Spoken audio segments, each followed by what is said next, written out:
Picture the richest region on earth today: Dubai, Qatar, Abu Dhabi. Skylines of glass and gold, some of the most valuable currencies on the planet. Now imagine walking into a shop there, in Dubai, in Bahrain, in Kuwait, and paying with Indian rupees. Not as a tourist swapping money, as the official everyday currency. The rupee in your pocket, issued by the Reserve Bank of India, spent in the markets of Arabia. This isn't a hypothetical. For decades, it was simply reality. The Indian rupee was the official currency across the Persian Gulf, in the lands that are now the UAE, Oman, Qatar, Bahrain, and Kuwait.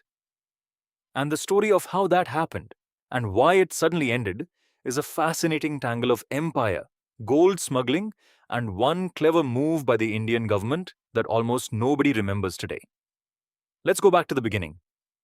To understand why, you have to remember what the Gulf used to be. Before oil, the Persian Gulf wasn't the glittering region we know now. Prior to the oil boom that started in the 1960s, these small principalities were not very economically advanced.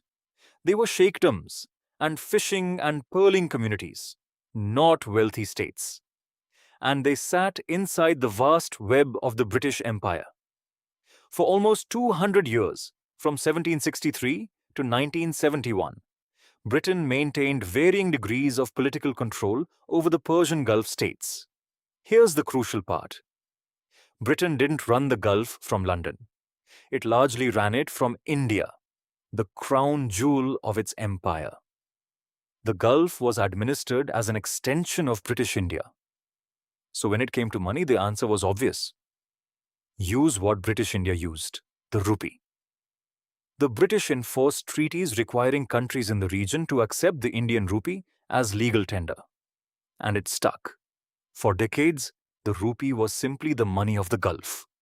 It's genuinely hard to picture now, but until as late as 1970, currency issued by the Reserve Bank of India was in circulation as the official currency of the Gulf region. And here's the part that surprises people most. This didn't stop when India became independent in 1947. The practice continued even after India achieved independence. Kuwait, Bahrain, Qatar, Oman, and the UAE continued to use the Indian rupee. So a newly independent India, a country that had just won its own freedom, that was poor, still finding its feet, was effectively acting as the central bank for a chunk of the Arabian Peninsula. The Reserve Bank of India was, in practice, the central banker for 5 future nations. It sounds like a position of enormous power. But it turned out to be a serious problem. And the reason why comes down to one thing: gold. Indians historically have loved gold. It's woven into weddings, savings, culture. The demand was, and is, enormous.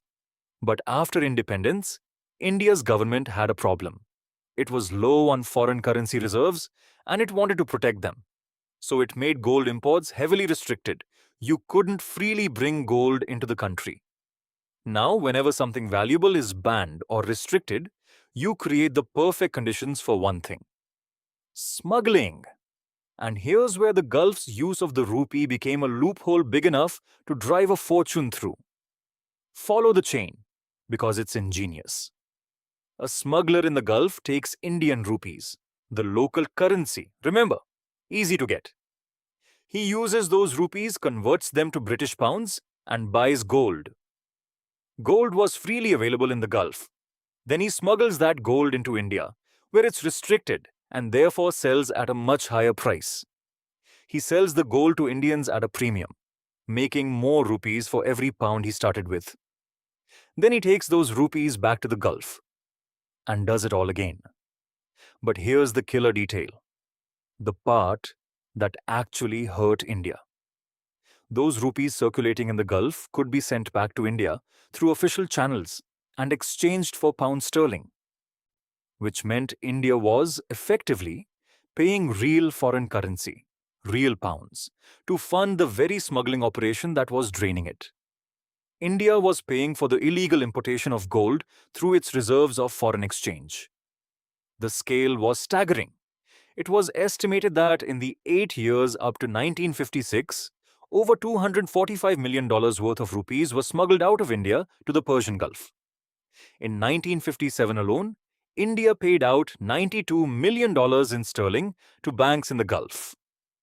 For a young, cash-strapped nation, this was a genuine crisis. The rupee's role in the Gulf, once a symbol of influence, was now quietly bleeding India dry. Far from letting India influence the Middle East, the whole dynamic was undermining India's own monetary policy. Something had to change. And in 1959, India came up with a remarkably clever fix. In 1959, the Indian government created something called the Gulf Rupee. Here was the genius of it. It looked almost identical to the normal Indian rupee. It was issued by the Reserve Bank of India and was equivalent to the Indian rupee, pegged at exactly the same value, same width, nearly the same design. But with a few critical differences. The notes were printed in different colors, were slightly smaller, and every serial number started with the letter Z.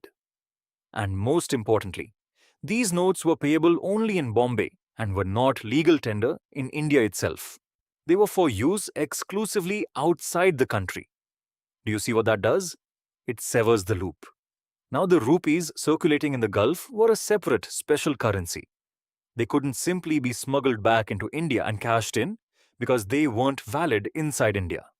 This non-repatriable status severed the smuggling circuit.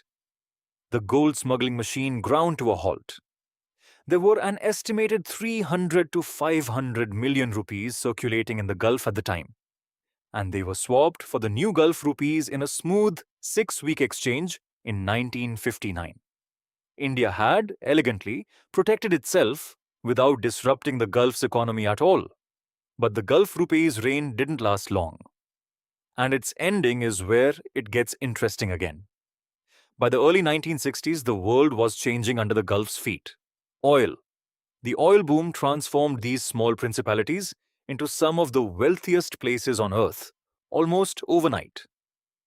And wealthy, ambitious nations don't want their money printed by a foreign central bank on another continent. The Gulf countries started losing confidence in relying on a foreign currency and a foreign central bank. They wanted their own. Then came the final push. On the 6th of June 1966, India devalued its rupee.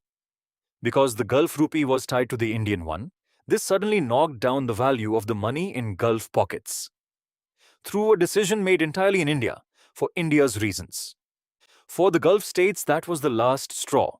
It was the clearest possible proof of the danger of using someone else's currency. Your money's value could be changed by a government that wasn't yours. One by one, they walked away. Kuwait had actually moved first, adopting the Kuwaiti dinar in 1961. Bahrain created the Bahraini dinar in 1965. Qatar and the Trucial states, which would become the UAE, adopted their own rial. And Oman held on the longest, using the Gulf rupee until 1970, when it finally introduced the Omani rial. And with that, the era ended. The Indian rupee, which had been the money of Arabia for generations, vanished from the Gulf, replaced by the dinars, rials, and dirhams that are today some of the strongest currencies in the world. So the next time you see the mighty UAE dirham or the Kuwaiti dinar, consistently one of the highest valued currencies on the planet, remember this. Not so long ago, in those same markets, people counted their wealth in Indian rupees, the currency of a poorer, newly independent nation, an ocean away. It's a stunning reversal of fortune, and it's a perfect illustration of something we often forget, that money, borders, and economic power are never permanent. They're constantly shifting, tied to empires that rise and fall, to resources discovered and depleted, to trust given and taken away. The Gulf once ran on India's money. Today, India's workers send home billions from the Gulf. History, it turns out, has a habit of turning the tables. Which makes you wonder, the economic map we take for granted today, the rich nations and the poor ones, how different will it look in another 60 years? Leave your answer below.